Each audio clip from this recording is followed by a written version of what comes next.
Hello, humans. I talked to that guy earlier. I don't know what's going on there. He lost his tinfoil shoes. Well, the way I approached it, I wasn't going to do one. And I went to Singapore to open the ride that I worked on, and then I went to the Hollywood ride, and you saw 3.5-hour lines of kids, families and kids. And I kind of felt a little like maybe I should just try one more and redesign everything. Because a new director coming in, it would be way too complicated to do a massive movie like this and redesign everything, as well as getting a new cast. So I worked with Mark on Pain and Gain. We liked how we worked together, and I asked him to do it. We based the story around him, and that's how it started. I got a phone call from Michael a couple of weeks after I'd finished testing, and I was in New York finishing up. There was 500 guys that were testing for this role. Okay. Yeah. We narrowed down to 5. So I had the cell phone. I got his numbers when I. Yeah, he sends me an email, and all it says is "It's Bay. Call me," and his cell phone number, which is kind of an intimidating email to get from this guy. But one way or the other, I'm in New York filming another movie, and I'm on my last day. And I rang him on the phone, and I hadn't slept in about 2 weeks. I think I had not slept, and but he answered the phone. Hi. Of course, I answered the phone like that. So he says, "Hey, what's going on? How are you?" I was like, "I'm great. I'm just finishing up my last day on this movie here. It's been a great experience. You know, all's well." And he goes, "That's great. That's great." So it didn't work out, and I was just like, "Oh." He goes, okay. Okay. And he gives it about 10 seconds. 10, 15 seconds. Before he finally goes, "No, I'm just playing with you, of course it did." And then I collapsed on the ground in just a heap of jelly. Because he's got a great story to tell now. I do have a great story to tell. So that was wild. And the whole experience after that, I was kept on my toes the whole time, to say the least. But it was such a gratifying experience to make this movie, and we're all very, very proud of it. Nicola, what about you? Well, Michael called me, and I was in the car with my mom, and I mean, I was so excited. I'm a very big Michael Bay fan and a huge Transformers fan, and I feel really lucky now to be a part of the 4th one. Mark, I think your kids were even happier than you were. The first time that they were actually excited about Daddy going away to work was for this movie. What about you, Bing Bing? I didn't get a call from Michael, but I met him at his office. I was so excited because before I saw him, I watched a lot of his guy working on the computer, and a lot of new robots there. I was so excited. I thought if I could be in this movie, that'd be great. Finally, I got this role. I'm so happy and appreciate Michael. First, before I pop a question, I have to apologize to Mr. Bay, because the last time I met you, I called you insane. Sorry, sir, I have to apologize. You topped yourself again. You are the Mad Hatter. You know, thank you for this. Again, it fucking rocks. Pardon my French. I have a question for Lorenzo and Ian. What would you say was your personal biggest achievement on this one, with the locations and all that stuff, Ian and Lorenzo? Well, I think the shooting in Asia was very hard for us logistically. You know, we're used to taking a big machine and lots of stunts and effects and action and a huge crew, you know, anywhere domestically and other places in the world. When we went to Hong Kong and China, it was a new territory for all of us in that regard. And fortunately, we had a lot of great cooperation, you know, and local partners there, so it worked out. But that was, I think, the biggest challenge for us, was to take it into a new continent. Yeah, it was just that one particular shot where I'm running across a ledge that's probably just a little bit wider than this table. And if it's on the ground, it's not a problem. But 20 stories up was pretty nerve-wracking. And Michael looked at me and was like, "What's the matter, dude? I'm holding onto the wall." And he's like, "I heard all these great stories about you jumping off of buildings and jumping out of windows and moving cars." I said, "Dude, that was a long time ago." I got 4 kids. I actually very successful now. I have plenty of reasons to live. Then I didn't give a shit. But I was scared. Yes, I admit it. As was Titus. Hi, I'm Pavis. Question to Michael Bay. It's an honor meeting you personally. I love the Michael Bay look. For me, as a film maniac, it's so good I can't explain. So it's mind blowing. Yes. It's literally the greatest description of my movies The ever. gesture was enough. and you keep this look for more than 20 years. So what do you say with your own words? What is the secret of your success? You know what? It's just try to do things new and different. Try to challenge myself, like the action. I mean, Transformers. Listen, you're trying to make a ride for the audience, you know. And it's like, I don't know if there's secret to success. It's just working hard, keeping your head down, and just working hard. A lot of times when they get successful, they get lazy, and I at least try to invent stuff that's new to me to keep me excited in what I do. It's the best outfit we've ever. Hello, humans. I am an Autobot, formerly known as Rizzotron or Peanut, as somebody called me. First of all, I'm come in peace, and of course in pieces. And first question: why on earth, to my dad, why on earth did we not land in Germany on the German Autobahn and get some decent Autobots as German cars? And second question, why is everybody loving Optimus Prime and the Transformers? Thank you for answering my questions.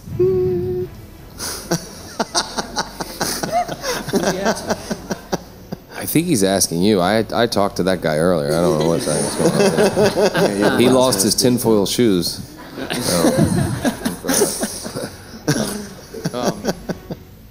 There's German cars? Let's see. That's coming. That's coming. All right. Got a taste of. I thought I named you Silver Boy.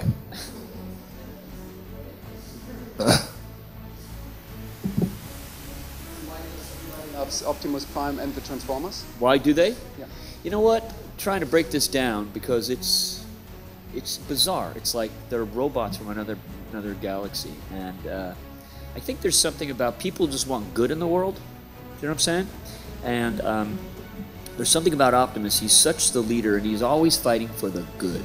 You know, and I think people need more heroes in their lives, and it's a different spin on the superhero with a cape. This is a question for Mark. I'm from Portugal. I would like to know the verdict of your kids about this film.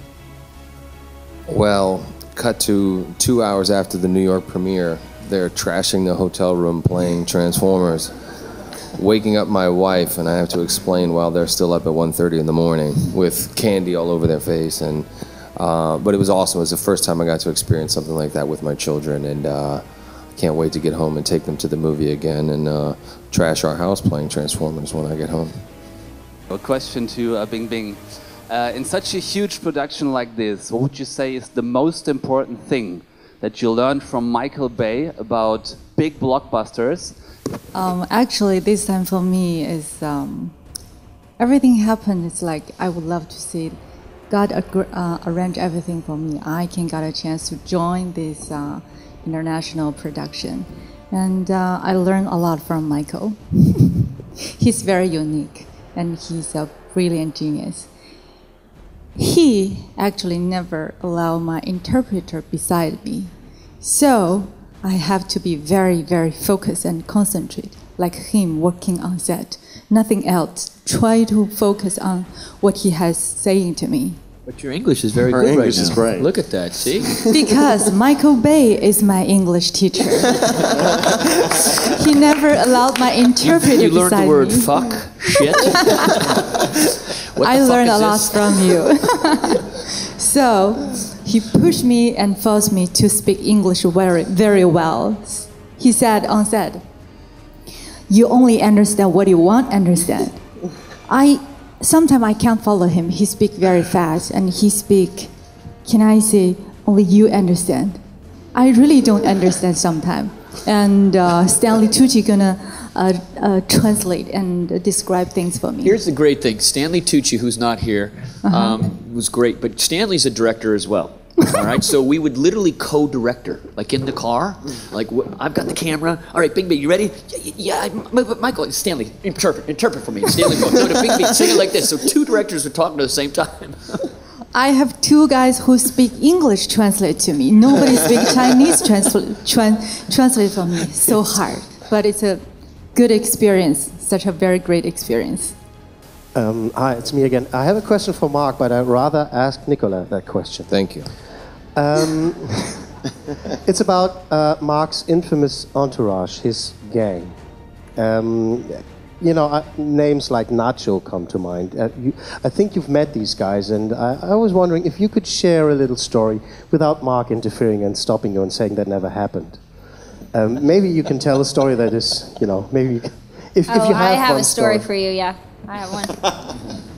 Okay, we were in Shanghai. Thank God we made our money in China before she's going to tell this story. All right, so we were in Shanghai, and we're all in black tie outfits. And we go to the table, and when we're in this holding room, there are 3 vases, and there's 2 goldfish in each vase. And I run to the bathroom, and I come back, and one of the centerpieces is gone.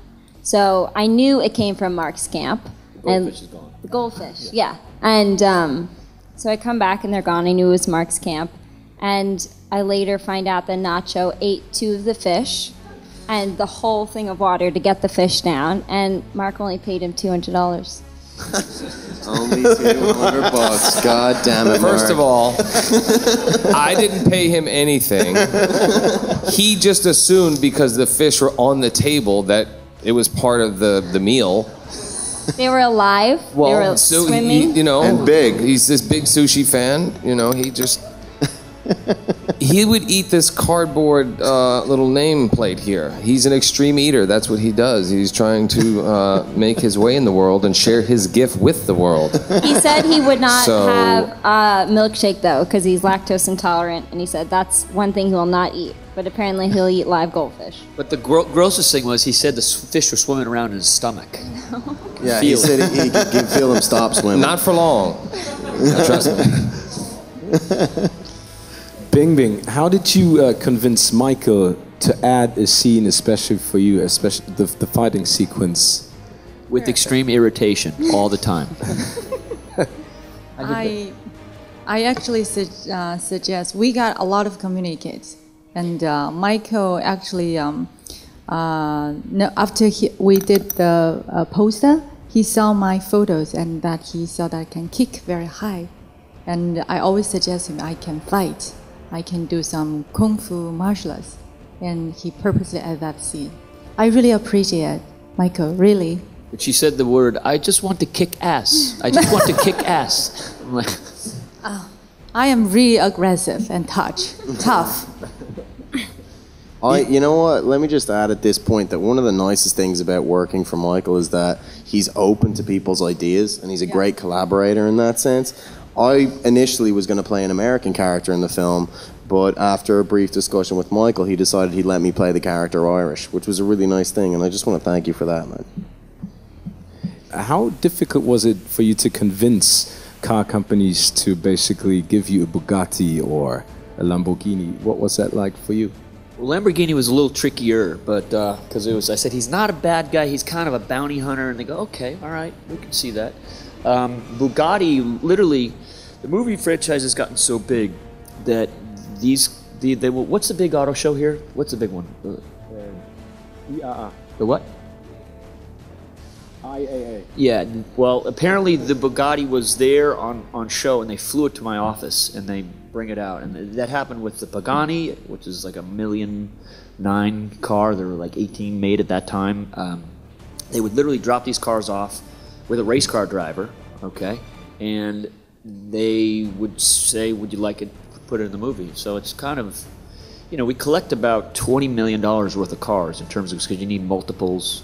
Even Bugattis, you need multiples. So I don't know, it's been quite nice. They're free. Sounds like a nice job. Generally speaking, how do you deal with bad reviews or negative criticism? I don't read any bad reviews. I'm only sent the glowing ones.